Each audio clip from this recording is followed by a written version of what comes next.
Number 9 gives us an equation to graph. Thing is, with this particular one, the equation is in standard form, where x and y are on the same side.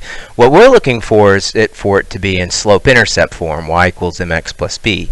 That way we could just look at it, what the y-intercept is, what the slope is, and then make the graph.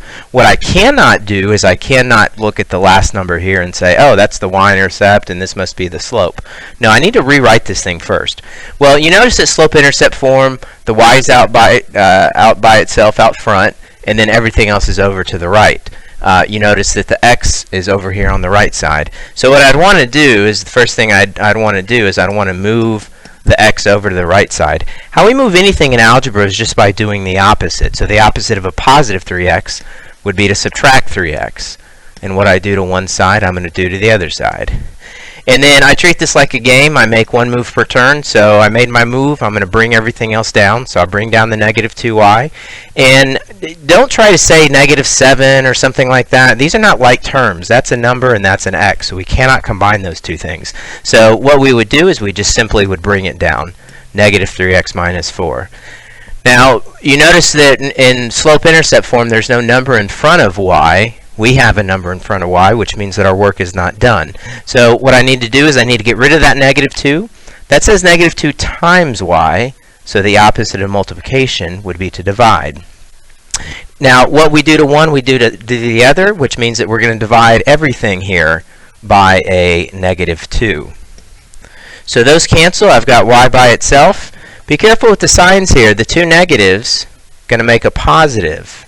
So that's going to be a positive 3/2 x. And same thing here, actually. Negative and negative is going to make us a positive 2.